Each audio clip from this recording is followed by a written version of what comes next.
Vai, bicho. Acessei.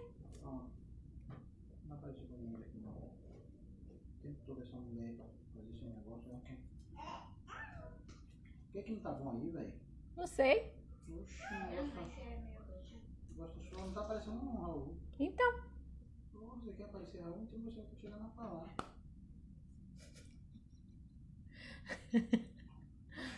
Vai te gravar. Não tá nem mexendo aqui. Olha aí. Agora que foi. Poxa, aqui tem um atraso aqui, filho. Tá bom aí? Boa noite. O som tá chegando aí, Bel?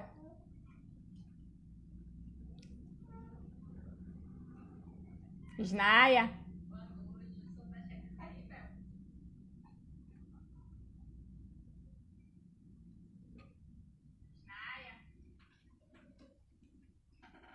E Bel fez mutirão, só tô vendo a família de Bel entrar. É assim que eu gosto, Bel. Engajamento social. Bota a Danila agora pra fazer um engajamento aí, mandar pros amigos pra assistir a live da mina aí, né, velho?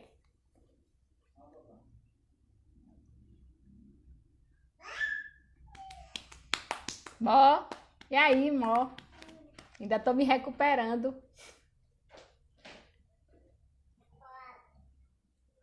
É, Snaia. Ainda bem, né, que lembrou. Então, gente, boa noite. Hoje a live é uma live com a galera de letras, ó, ousadia. Tô chegando na ousadia. Tô conseguindo passear por vários territórios. Então, minha convidada de hoje é Elizabeth, né? E a gente vai tratar da violência simbólica das letras de música, né? Bel já chegou aí, eu vou chamar logo ela aqui, convidar a Joelson. Joelson, a gente podia fazer uma live, né?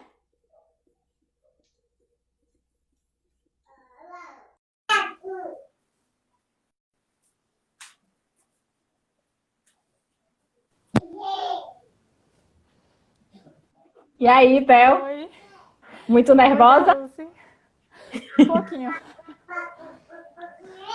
Tô aqui com um batom no dente. Então, Bel, como é essa estreia com live? Ontem a gente fez teste, gente, porque a gente ficou ansiosa.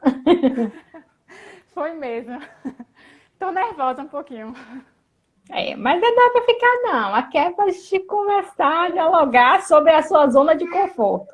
Então, gente que tá entrando aí agora, minha convidada de hoje é Elizabeth Silva. Para quem não sabe, Bel é formanda, né, graduada em letras, né, pela Universidade Estadual de Santa Cruz. A gente faz assim, né, para demarcar território, né, UESC, né. E a gente vai fazer uma conversa hoje sobre um tema, né, que Bel estudou na graduação dela, no TCC dela, só que a gente vai ampliar a perspectiva para além do objeto de estudo dela, né? Mas e aí, Bel, quem é você? Se apresente aí para todo mundo. A pergunta é mais difícil. Então, meu nome é Elizabeth, eu sou uma mulher negra, mãe, feminista, cristã. Ser mãe de Maria agora me fez ressignificar todas essas coisas, né? Professora. E acredito assim que a minha fé em Deus, nas pessoas, né, no outro, que me faz ainda estar engajada, né, na luta, né, de que a gente pode mudar as coisas. Exatamente, tá vendo? Nem dói. Eu acho engraçado, Bel, que tem uma coisa muito, muito singular quando a gente é mãe, né? Que parece que isso vira currículo Lattes, né? A gente, qualquer apresentação, eu sou a mãe, eu sou mãe, eu sou mãe, né? É muito engraçado. Eu até tento às vezes, mas eu não consigo, né? E eu tenho que fazer todo o meu currículo é extenso, né? Sou mãe de fulano, fulano, fulano, e avó de Isis. Que Luísa disse que eu não canso de falar que eu sou avó, mas eu falei para ela que é um processo de... Tá, Zezé, tá jantando, tá aqui conversando. Dá para ouvir aí, né? Boa noite, Zezé. Zezé, tem gente pedindo para eu fazer live com você, viu? Me deram sugestão. Gente, você tem que fazer uma live com Zezé. Eu falei, eu tenho que convidar. Será que ela vai aceitar? Será que eu tenho essa moral toda, né? Então, gente, Bel, a gente vai falar de uma coisa que é a violência simbólica. Mas eu acho que para a gente começar esse diálogo, o que é esse simbólico? Então, quando eu até comecei a compartilhar, né, algumas pessoas falando assim, mas a violência da música às vezes vai além do simbólico, porque a gente tem essa ideia do simbólico muito no campo da abstração, como se fosse algo que tivesse no imaginário, né? E quando a gente fala de violência, a gente pensa logo no quê? No atrito entre dois corpos, naquela questão física, né, de quando a gente estuda física, no impacto. E a questão da violência no campo simbólico, ela não é somente nesse campo da abstração, né? Quando a gente fala da violência psicológica, quando a gente fala do discurso, ele não fica no campo unicamente da fala, né? Porque a linguagem, ela perpassa todos os campos. Então, falar de violência simbólica é falar das raízes dessa violência quando ela chega no campo concreto. Ela chega no campo concreto porque ela começou no campo simbólico, porque ela teve suas raízes lá no campo simbólico. Então, às vezes, quando a gente pensa assim, de que a gente tem que combater a ponta do iceberg lá, que é a violência física, a violência sexual, que acontece, que deixa as marcas físicas, a gente precisa começar pela raiz disso tudo, que é a violência simbólica. Quando eu fiz a minha pesquisa, eu trabalhei com o conceito de simbólico para o Bourdieu, né, que ele vai falar dessa questão da dominação masculina, que é as raízes, né, das questões sociais, do machismo, do patriarcado, que reverberam na sociedade e que causam todos os estragos que a gente vem discutindo, né, que vocês vêm discutindo, como a gente viu nas outras lives, né, na última live mesmo. Foi falado muito sobre essa questão de gênero, né, os impactos disso na sociedade. O Bel, o engraçado é que eu entrei nessa temática de maneira tentando construir uma narrativa, né? Mas não dá para a gente construir uma narrativa porque o tempo das pessoas são diversos e eu fui tentando encaixar. Mas eu achei bem interessante o feedback que eu tive ontem, que a pessoa virou para mim e falou assim, você não pode parar. A pessoa já veio enfática, você não pode parar, porque essa temática é muito pertinente. Não tem como mais a gente parar. Eu falei, não, eu tô dando eu só tô trazendo para vocês a perspectiva, o resto vocês fazem, né? Tem que seguir adiante, a gente não pode parar nas lives. Eu falo sempre que minha perspectiva é trazer outras mulheres que tá discutindo isso e às vezes a gente nem sabe, né? Então, Bel, todo mundo ouve música. Maria ouve música, Flora ouve... Não vou falar Maria daqui também, né? Porque a gente chama mais de Flora. Flora ouve música. Então, desde criança, a gente está imerso nesse processo de ouvir música. E a gente ouve música mesmo quando a gente não quer. Esses dias mesmo eu estava dando risada, tem uma música que eu odeio. E daqui a pouco eu estava cantarolando essa música, né? Eu falei, gente, como a música é um negócio, né? Que vai entrando, daqui a pouco você está cantando, mesmo que você não goste daquela letra, daquele gênero, né? Então, ela faz parte da nossa cultura, né? É uma das maiores influências na vida, tanto da criança como nos jovens, né? Principalmente nos jovens, nos adultos, né? Está presente no cotidiano. No entanto, essas letras de músicas trazem mensagens. E que essas mensagens e esses textos, né, que estão nessas letras de músicas precisam ser observados. E aí eu te pergunto, como você analisa a violência contra a mulher nessas letras de música? Então, quando eu parti para a minha pesquisa, né, eu queria analisar como essa representação do feminino está na sociedade, né? Como que é dado esse enfoque ao feminino na sociedade. E aí eu fui pensando em vários aspectos que poderiam ser, ainda fui pensando no discurso jornalístico, no discurso político, no discurso religioso. E aí eu cheguei na música justamente por essa questão de ser uma forma que está no dia a dia de todo mundo, né? Em maior ou menor grau, mas essa via da linguagem, ela é a que impacta na nossa vida por ter essa questão artística, por trazer a poesia, né? A linguagem poética também. Então, eu vi na música essa questão de impactar na sociedade de uma forma tão sutil.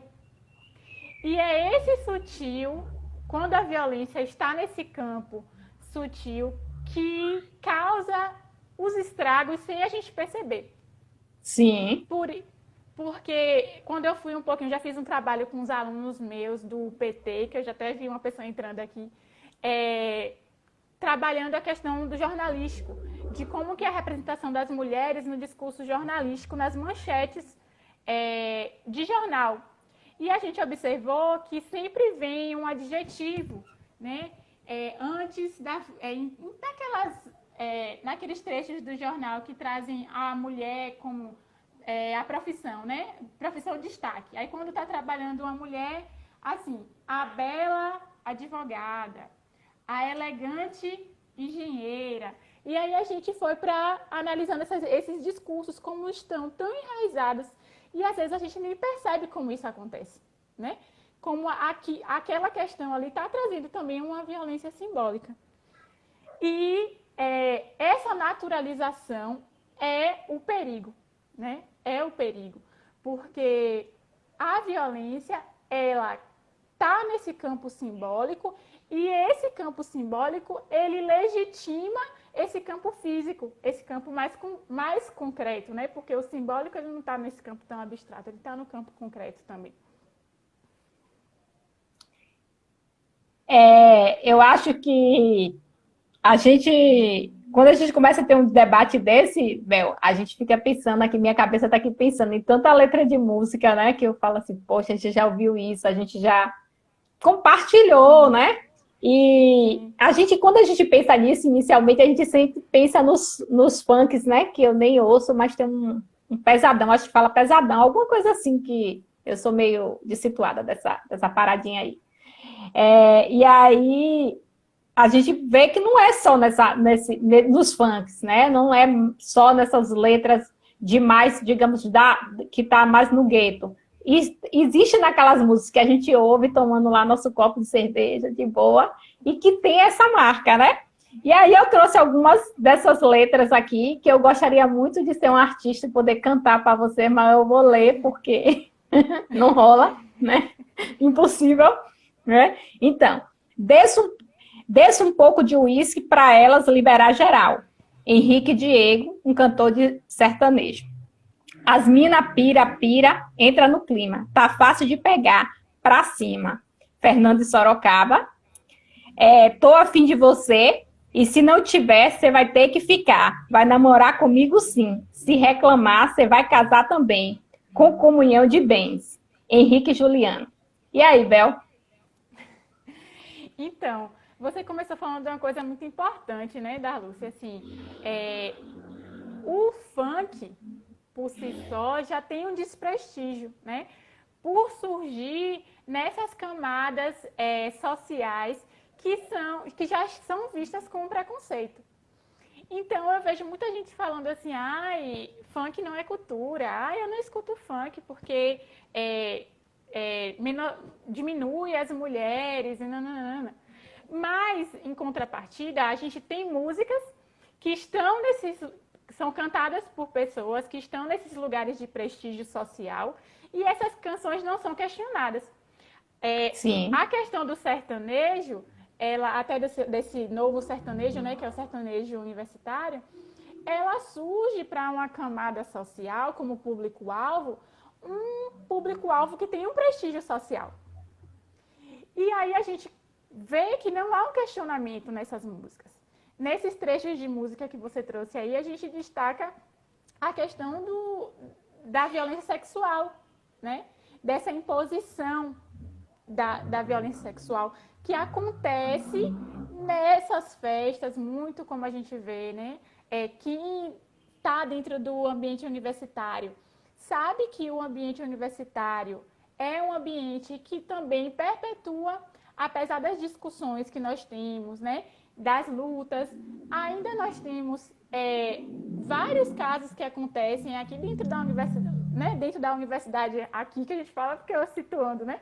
A gente vê muitos casos de abuso, né? De homens usando o lugar hierárquico para impor questões com o corpo das mulheres. E aí, a questão do discurso nessas músicas, a gente destaca também a questão dos relacionamentos abusivos.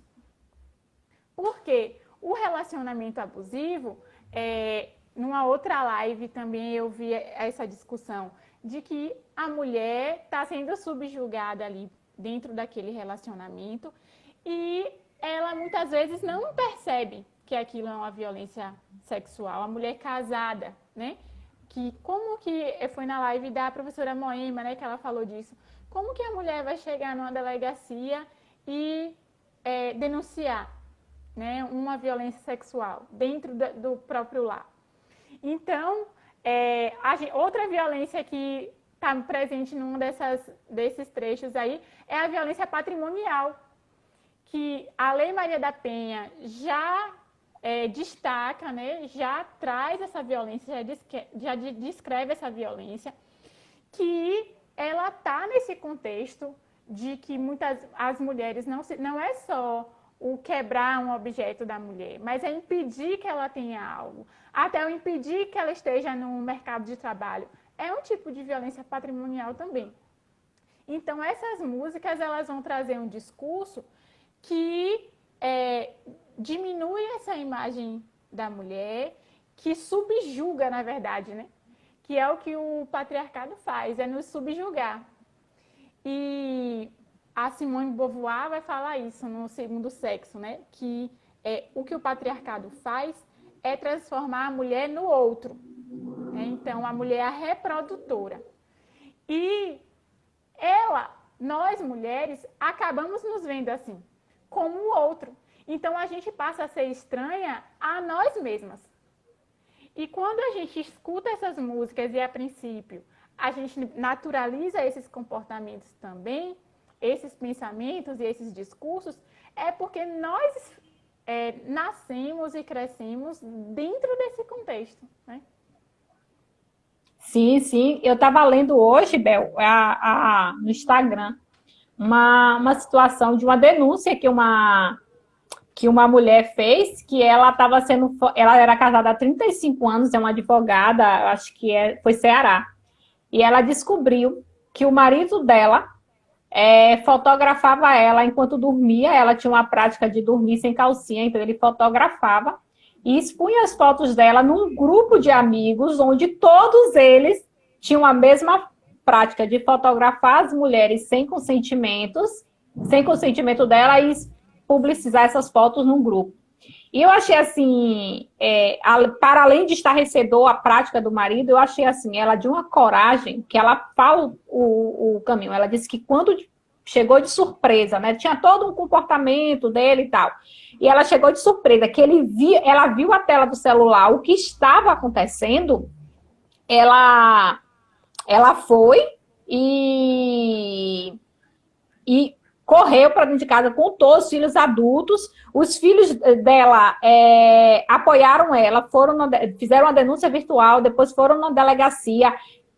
Assim, dia 30, parece que dia 30 de junho já saiu a medida protetiva que ele não podia. Ela falou assim, você vai embora da minha casa agora, arrumou as coisas dele, no outro dia botou ele para fora. Então, eu achei uma posição muito enfática dela, mas que é difícil para as mulheres. Uhum. E que eu acho que é por isso que a gente tem que trazer esse diálogo, a gente tem que fazer essa roda de conversa, a gente tem que conversar mais com nós, né? Esse diálogo com nós, conosco, no sentido de nos fortalecer, para que a gente consiga perceber essas violências. Porque elas são tão naturalizadas, elas são tão sutis, como é o caso da letra de música, né?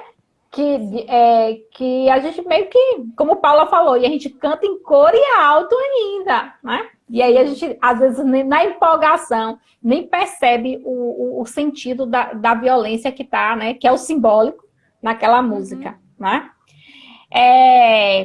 E aí a gente vai entrar na questão da misoginia, né? Que é algo comum, né? Não é só das músicas, não é do sertanejo dito universitário, vou fazer aqui a aspa de Manu universitário, né?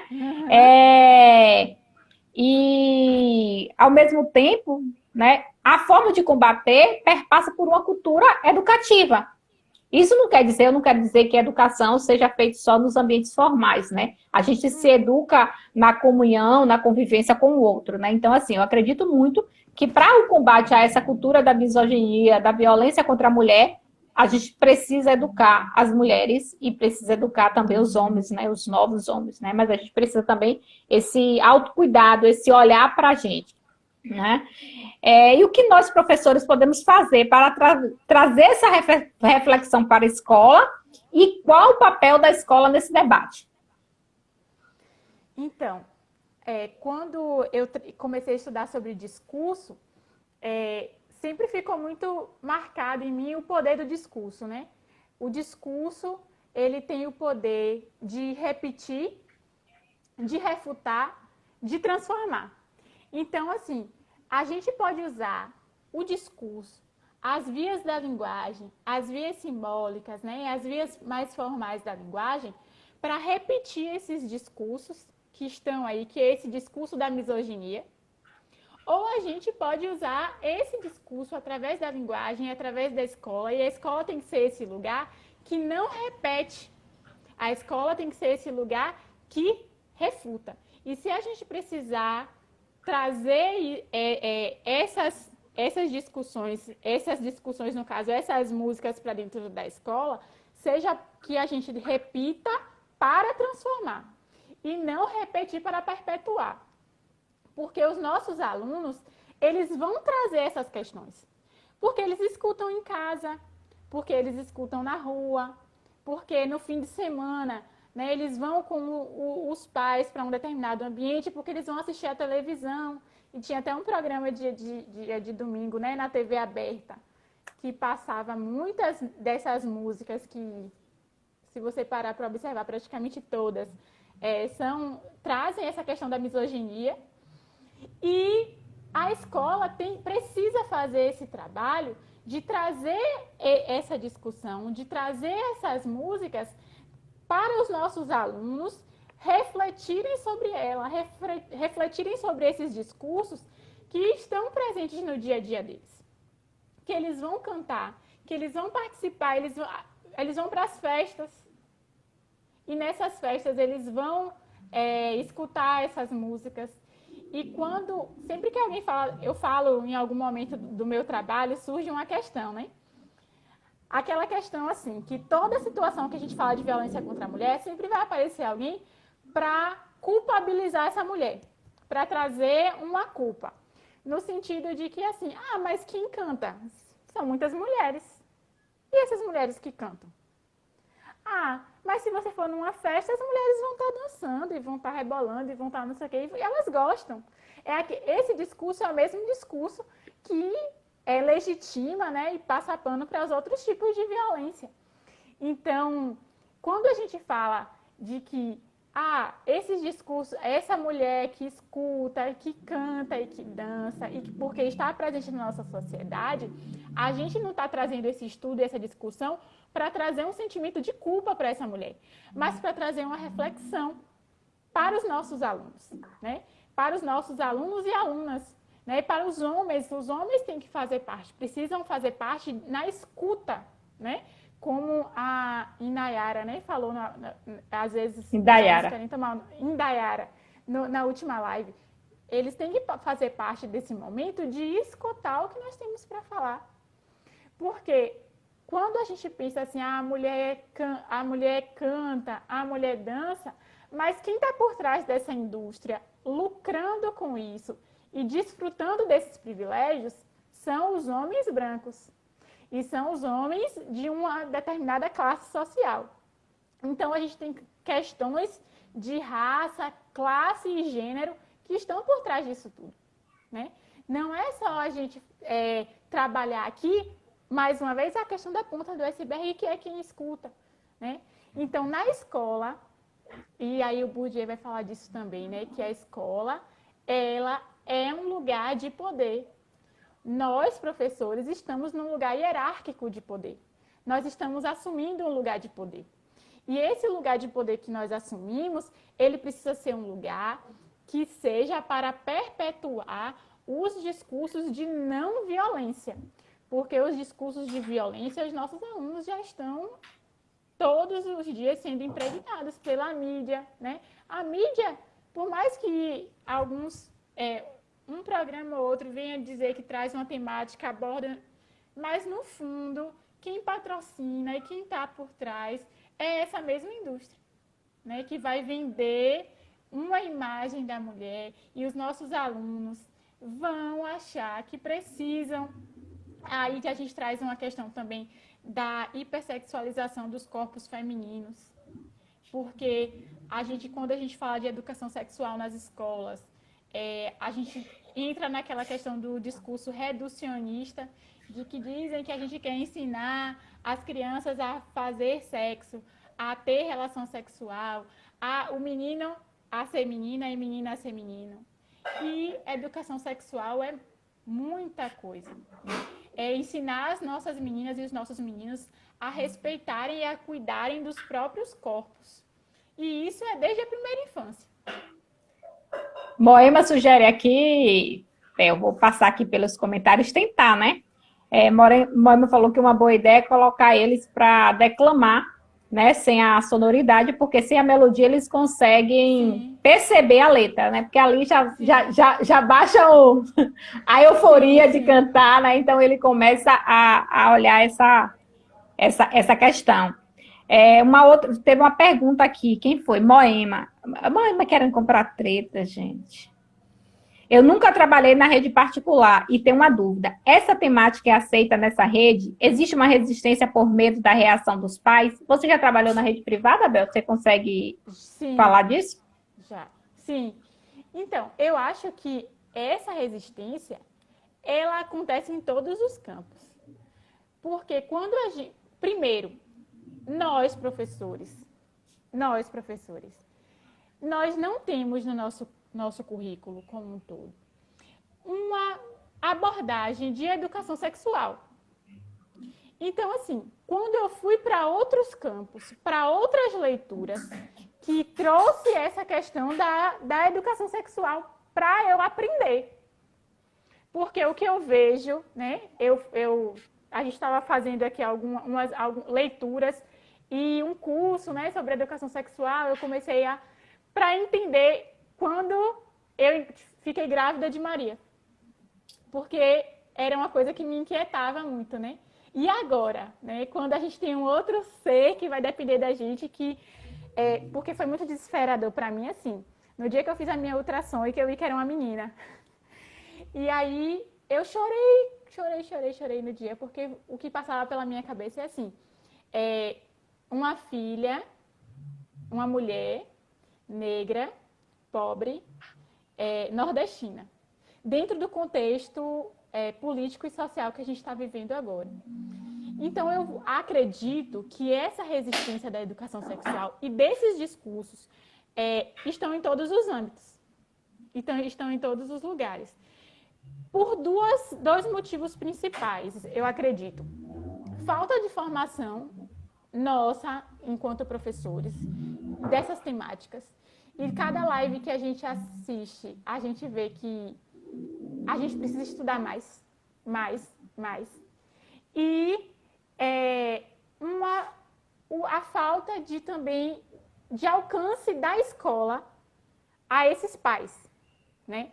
Porque quando a gente traz essas temáticas para a escola, como que isso vai chegar em casa? Né? Como que esses alunos vão chegar com essa abordagem que a gente fez em casa? E a gente tem que estar preparado e acolhido para poder sustentar os nossos discursos, né? Eu consegui fazer, assim, trabalhos muito bons. Eu né, não sou perfeita em nenhum aspecto, né? Mas eu acho, assim, que já cheguei muitas vezes em casa com aquela sensação de dever cumprido. Tanto na rede pública quanto na rede particular. De conseguir falar assim, olha, hoje eu consegui fazer um bom trabalho, eu acho que eu mudei alguma coisa na vida dos meus alunos, né? Eles vão refletir sobre alguma coisa, não todo mundo, né? Mas boa parte. Isso é lindo, né? Eu acho que é uma coisa meio dá vontade de você ir adiante, dá vontade de você seguir. Bel, você consegue acompanhar os comentários aí da sua galera, Mais dizendo ou que menos, você é eu tô linda, conseguindo.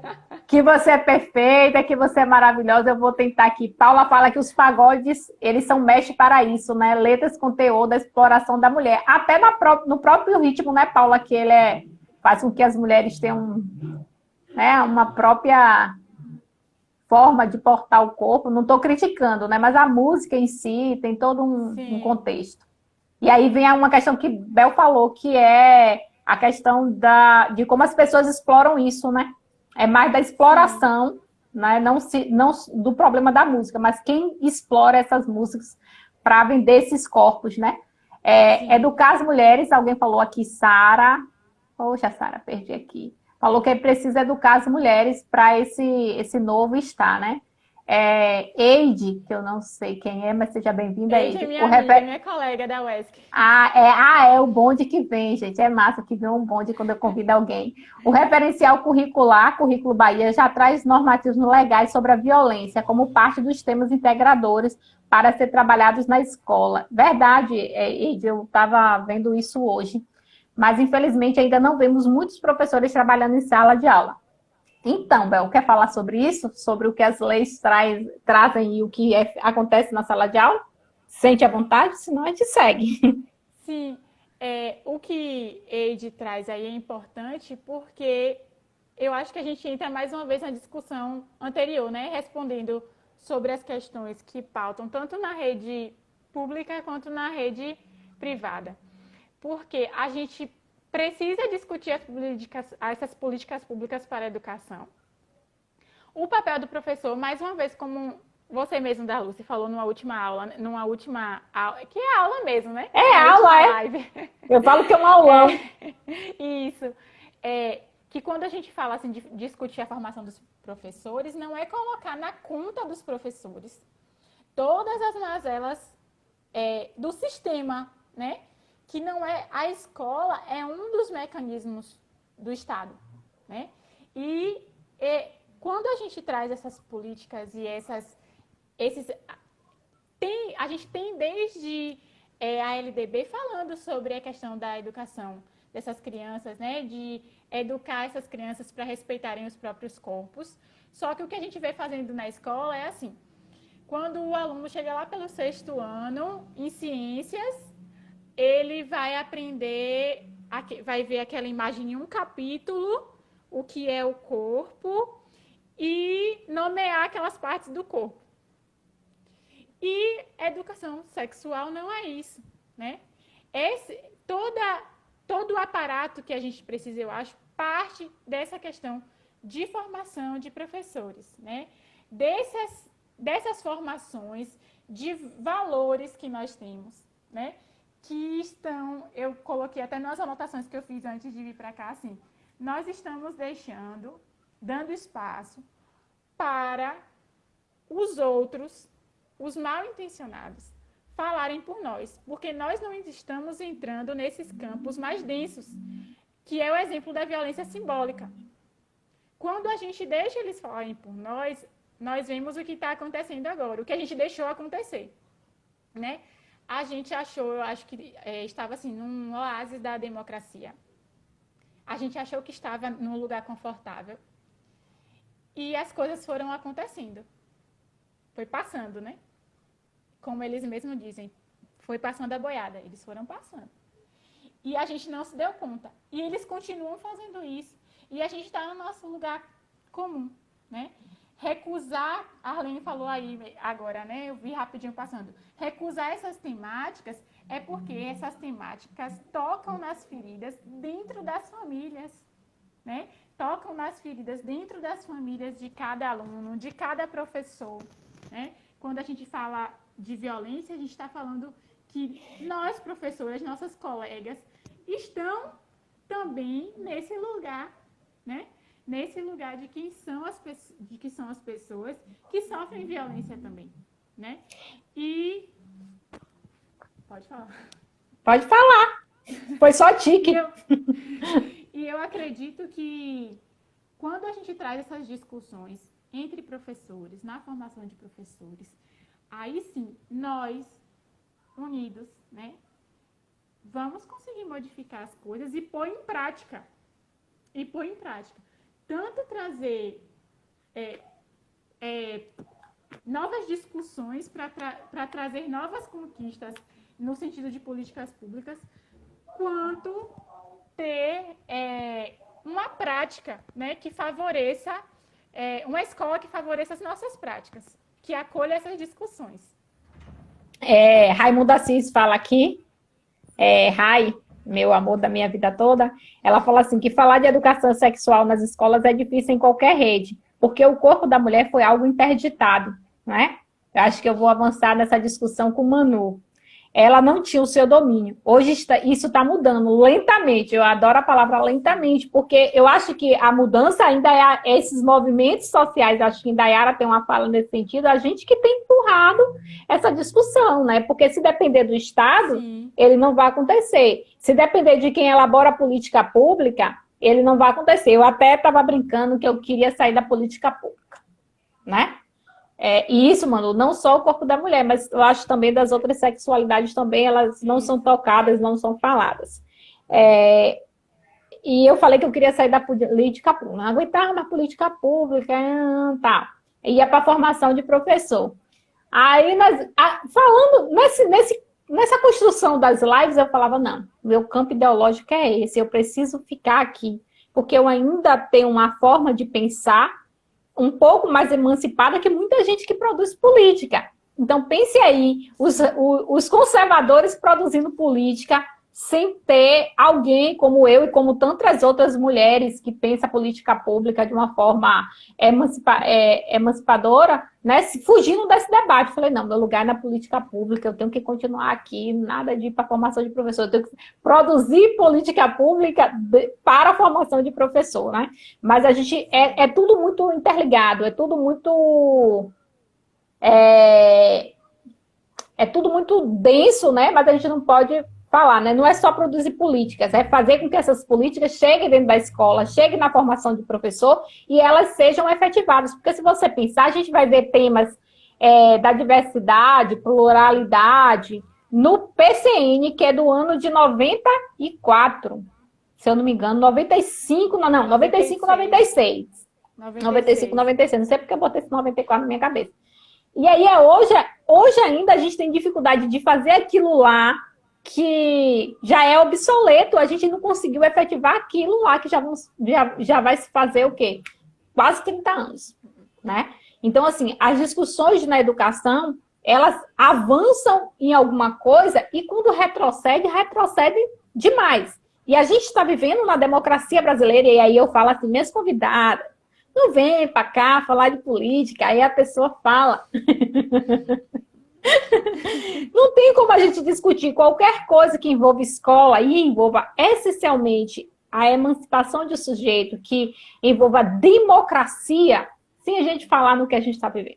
O maior retrocesso político da nossa recente democracia, né? Eu estava conversando com a professora Jeanes hoje à tarde, Raimunda sabe quem é, colega de Raimunda aí, e professora Raimunda, eu falei assim, professora G, eu penso que a gente está retrocedendo 40 anos em 4, que é usando a metáfora do governo municipal, a gente está retrocedendo algumas coisas 44. Paula e Moema vai saber do que eu estou falando. Aí ela falou, não, você está muito equivocada e você perdeu o bonde da história. Eu falei, por quê, Gê? Vocês estão retrocedendo 100 anos. Isso não é ideologicamente 40 anos. O que você me acabou de me falar são 100 anos. Eu falei, vixe, perdi o bonde da história, bora passar por aqui, que Jeane já me situou. E o que eu achava que era grave, o que eu quero dizer o que eu pensava que era grave era mais grave ainda do que eu conseguia imaginar. Mas vamos para frente, Bel. A gente tem que manter essa postura crítica, né? De fazer a nossa leitura social do que a gente vê e a gente tem que se posicionar mesmo, porque é diante da nossa omissão que a boiada está passando, né? Então, vamos aqui. A vulnerabilidade social pesa como um ingrediente para um contexto de violência contra a mulher, né? A gente sabe que quanto mais mais pobre é uma mulher, mais dificuldade ela tem de sair do contexto da violência, né? Isso é uma coisa minha, é uma coisa empírica, viu, gente? E principalmente essa violência pesa muito mais de todas as formas quando essa mulher é negra, né? Como você analisa essa questão, Bel?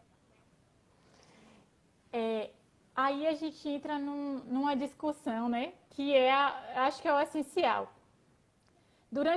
Quando a gente vai para as raízes desses primeiros escritos feministas, a gente vê que a gente tem mulheres brancas falando sobre feminismo, né? E colocando muitas vezes as mulheres num bloco, né? Então a gente tem as mulheres e não tratando as especificidades de cada mulher. Então é justamente o que você falou. A gente está aqui agora nessa live, né? Pelos comentários que a gente está vendo subindo, a maioria são mulheres que estão nessa discussão. As migas. E as mulheres que estão nessa discussão são mulheres que têm o privilégio de ter acesso à internet e participar dessa discussão aqui com a gente. Nossa discussão, ela não atinge mulheres de classes, né, sociais, que estão em lugares menos de desprestígio, né, que são desassistidas pelo Estado. E aí, pensar feminismo negro, pensar as mulheres negras, né, nesse contexto de educação, de linguagem, né, e de feminismo, que é o que a gente está trabalhando nessa temática aqui, é educação, linguagem e feminismo. É pensar principalmente nos processos democráticos que envolvem a garantia de saúde e de vida dessas mulheres, né, de nós mulheres negras. E principalmente, assim, quando a gente for pensar, quem são as cuidadoras, as responsáveis pelos nossos alunos, né? Aqui no nosso contexto. Na escola, independente da rede, são mulheres negras que são as mulheres que são cuidadoras. É uma mãe, é uma avó. Agora, nessa discussão recente que a gente está tendo aí sobre o Dia dos Pais, trouxe muito essa questão, né, do abandono afetivo. Mais de 5 milhões de crianças, se eu não me engano, não tem o nome do pai no registro. E quantas outras têm nome lá no registro, mas são registradas? Só tem. E eu fico muito preocupada quando o Manu falou da questão de trabalhar outras sexualidades, porque, assim, nós também não estamos prontos para essa discussão. Não estamos prontos para essa discussão. Então, porque a gente tem que se despojar desse discurso que nos construiu. E a questão de raça, classe e gênero, ela tem que ser trabalhada. Porque a Bell Hooks vai falar no Feminismo é para Todos, né? Que quando a gente fala de feminismo, se criou uma ideia de que o feminismo é um anti-homem. E o feminismo não é anti-homem. O feminismo é antissexismo.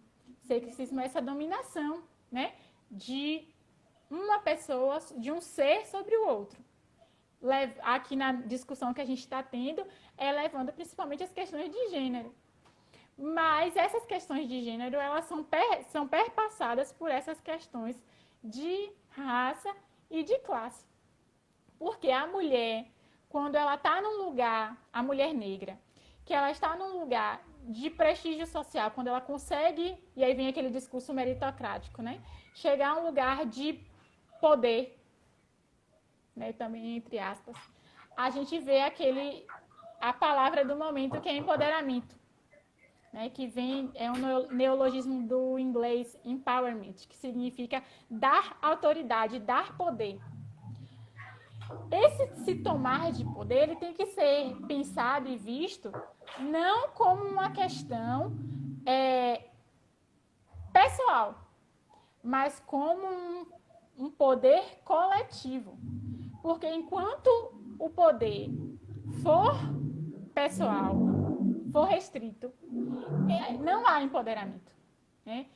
Eu lembro que quando eu fui fazer a minha apresentação de TCC, eu botei no final uma frase de um autor, acho que é Audre Lorde, o nome dela, que fala assim: eu não serei verdadeiramente livre enquanto outra mulher for prisioneira, mesmo que as amarras dela sejam diferentes das minhas. Porque quando a gente chega num lugar de poder, né, eu ainda não sou verdadeiramente livre, porque eu ainda estou sujeita a outras violências, né? Eu destaco aqui essa questão do corpo da mulher, como ele é violado em todas as instâncias, né? Seja como uma violência sistêmica, quando o sistema de saúde ele não está preparado para acolher essas mulheres. Eu estava vendo uma reportagem essa semana sobre que o Brasil é um dos países em que as mulheres, as mães, né, as grávidas, gestantes e puérperas são as que mais morrem no mundo. Mas isso não é só por conta do coronavírus, do Covid agora. É porque é um reflexo do sistema de saúde que viola o corpo dessas mulheres negras há muitos anos, né? Desde o processo de colonização, o corpo dessas mulheres é violado. Então, a gente pensar esses projetos democráticos é pensar que é a garantia de vida dessas mulheres. O último livro que eu estava lendo era o da Djamila Ribeiro, Quem Tem Medo do Feminismo Negro. E ela vai trabalhar um pouquinho sobre essa imagem da mulher negra, que ela é colocada em dois campos, né? Ou hipersexualizado, ou, que é esse lugar da mulata, né? Que é vendida, né? Essa ideia que é vendida, essa imagem da mulher, isso, exportada. Ou como a mulher guerreira. Essa mulher forte, e essa mulher guerreira, essa mulher forte, eu não quero ser guerreira e ser forte às custas de uma negligência do Estado. Essa imagem, quando a gente fala assim, né, de que passou por alguma experiência, as pessoas falam assim: ai, mas você é guerreira, ai, mas você é forte. Não, eu fui negligenciada pelo Estado. O Estado negligenciou, o Estado nos negligencia o nosso corpo, a nossa vida, né?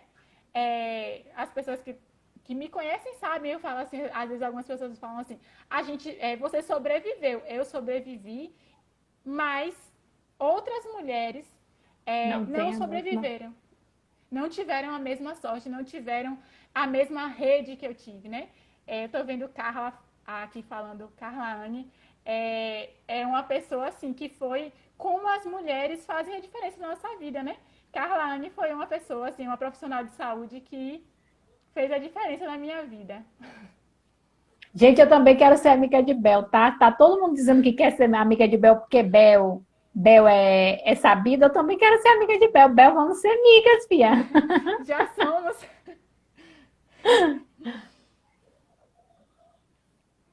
Pronto, Bel? Concluiu o seu pensamento? Ai, gente, vocês percebem, né, que eu fico aqui, né?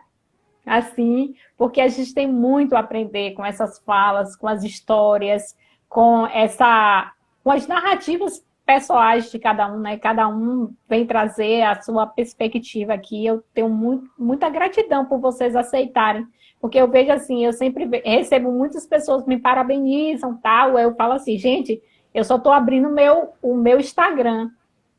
O resto é uma construção coletiva, né? Eu convido, eu falo, eu deixo à vontade, eu situo a pessoa dentro da perspectiva. Lógico que tem as escolhas, a gente não pode chamar todo mundo, nem pode chamar qualquer pessoa, mas assim, é um prazer, Bel, te ouvir, né? Eu recebi uma pergunta: quem é Bel, né? Eu falei, assista a live, né? Porque eu acho que às vezes a gente até conhece as pessoas e não conhece o poder das falas. E como a sua fala alenta muita coisa do que eu penso, e como é bom te ouvir, tá? Bel, a gente vai caminhando aqui para uma pergunta que eu acho que significa tudo o que você é e dá sentido à sua existência nesse momento, nessa atual conjuntura da mulher que você é, né? Dentro de toda essa representação que você se apresentou, de uma mulher negra, professora, né? E aí, Eu também sou sabida, Paula. Ai, ainda bem que eu tenho as amigas. Veio as amigas, não foi só as suas que vieram, não. As minhas também vieram para dizer que eu sou sabida. Então, gente, a pergunta para a Bel, a gente vou fugir um pouco da narrativa das perguntas fechadas, mas uma pergunta mais livre, né? Mais livre. Como mãe, Bel, a mãe de Maria, né? Que tem toda uma história, uma ancestralidade aí para passar nessa. Já está passando, a gente passa desde a gestação, desde o nosso sangue, né? Que história você gostaria de contar para Maria e que mudança você gostaria que acontecesse no mundo para que Maria crescesse num mundo, eu não vou falar num mundo mais seguro, mas num mundo mais saudável, onde a gente não tivesse medo de parir uma filha mulher. Eu tivesse medo com Flora. Eu sempre quis ter todos os meus filhos, eu queria que todos fossem mulher. Sempre quis, sempre tive. Mas por incrível que pareça, quando eu tive Flora, eu até contei isso numa live passada, que Bolsonaro ganha a eleição e eu estava grávida de Flora. Foi desesperador eu descobrir que eu estava grávida de uma menina. Então, assim, o que é que você gostaria de ver de mudança no mundo? Quando eu falei no início, assim, né, que a gente passa a se apresentar como mãe também, quando a gente vira mãe, é porque ressignifica todas as coisas, né? E ser mãe de Maria ressignificou também essa minha luta pela vida das mulheres, né? Eu já trazia esses discursos, esse engajamento antes, mas agora eu sempre falo assim, como é difícil. Um dia eu chorei falando isso aqui. Eu queria saber a dose de educar uma criança para sonhar, para ser livre. Mas, ao mesmo tempo, a gente precisa educar também para temer. Porque a gente vive numa sociedade, né, que não é a dos sonhos ainda. E principalmente nesse momento que a gente está agora. A gente teme, e eu temo. Às vezes a gente está aqui fazendo alguma coisa e eu falo assim, eu não vou postar essa foto de Maria não, porque ela tá com não tá com a roupinha mais assim, ou eu vou cortar aqui. Justamente porque a gente vive numa sociedade que ela domina os corpos das mulheres desde muito cedo, né? As roupas, quando a gente vai procurar uma roupa de menina, é muito difícil. Porque a gente vê que desde muito, numa lojinha, a gente vai achar roupas de mini adulto, né? E eu penso assim, a quem interessa, né, os corpos, né? Colocar nesses lugares, né, os corpos das meninas. E eu acho que agora, né, eu ressignifiquei a minha vida e a minha luta por trazer uma sociedade mais justa para ela e trazer para ela, formar também um ser humano que seja respeitado, primeiro dentro de casa, né? Porque eu acredito muito que essa questão do sexismo, ela tem que ser primeiro combatida dentro de casa. E é o mais difícil. Verdade. Né? Porque o antissexismo, acabar com o sexismo, é ser pró-família. E quando a gente fala de família, é de todas as configurações familiares. Né? Todas as vezes que a gente fala de combate a todas essas aberrações que estão sendo vendidas como minha opinião, né? É meu posicionamento. E, infelizmente, nesse período, as pessoas tiraram as máscaras, né? Porque esse discurso estava velado e agora ele está explícito. Então, assim, desejo, assim, que eu consiga continuar nessa luta de fazer o que eu posso e de trazer outras mulheres para perto para elas fazerem o que podem, e assim a gente forma um grande movimento, né? E um movimento de amor, né? Porque eles estão falando muito de ódio, eu acho que às vezes a gente tem que falar mais. A indústria está monopolizando o amor, então essa indústria musical, ela vende músicas ditas até como românticas, dando de forma deturpada, vendendo de forma deturpada o amor, né? E eu acredito que a gente tem que modificar isso. Esse discurso de amor, de amorosidade, de afetividade, ele tem que ser dito por nós que estamos nessa luta, né? Para os nossos, eles que estão espalhando o ódio, né? A gente tem que combater esse ódio, mas para os nossos, a gente tem que dar amor. Para as nossas colegas de trabalho, eu vou deixar aqui também, assim, estou vendo muitas colegas minhas de trabalho, assim, que fizeram a diferença na minha vida em momentos, assim, que eu precisava muito, né, daquele ambiente, né? Não somente como forma de trabalho, de subsistência, mas de sustento psicológico, né? E eu quero que Maria me veja assim. Essa é a primeira vez que, desde que Maria nasceu, que agradeço a você da Lúcia, né? Acho que tem coisas que a gente não esquece, que eu tô nesse lugar eu peguei meus trabalhos aqui e falei com o Danilo assim, meu Deus, eu escrevi tudo isso. Porque a gente às vezes mergulha, né, nesse espaço da maternidade. E ser mãe, eu li essa semana, até compartilhei aqui no meu Instagram. Assim, os nossos filhos, e eu quero isso que minha filha e que as filhas e filhos das outras mulheres possam vê-las em outros lugares, em outras realizações, que não só a realização dentro da maternidade. A maternidade é uma realização, mas ela não é a única. E é muito importante para os nossos filhos nos verem em outros espaços, nos verem abordando outras temáticas. Eu sei que não é a realidade de todas as mulheres estar num ambiente universitário, estar no mercado de trabalho, né? Mas que essas mulheres precisam os nossos filhos precisam nos ver nos realizando, né? A nossa realização pessoal, ela precisa estar em outros lugares, né? Então, é isso que eu quero, assim, para Maria, uma sociedade mais justa, que ela seja um ser humano respeitado, né, na sua infância. Eu não sei, eu falo assim, às vezes eu falo assim, ai meu Deus, é tão difícil, eu sou mãe. Como que eu vou criar esse ser humaninho, educar, cuidar? Mas eu espero, né, que ela seja não precise passar pelas mesmas experiências que eu já passei, né? Porque eu não acredito que o sofrimento ou que a negligência seja uma forma da gente evoluir para ser melhor. Eu acredito que a gente é negligenciado para a gente lutar contra essas negligências. Então, eu espero que ela seja acolhida, né? Que ela seja acolhida. Ai, Bel, que lindo. Obrigada, gente. Obrigada, Bel, por essa live gostosa, prazerosa, né? É um cheiro em Maria aí, que eu ainda não conheço Maria pessoalmente, né? Que a quarentena pegou a gente assim.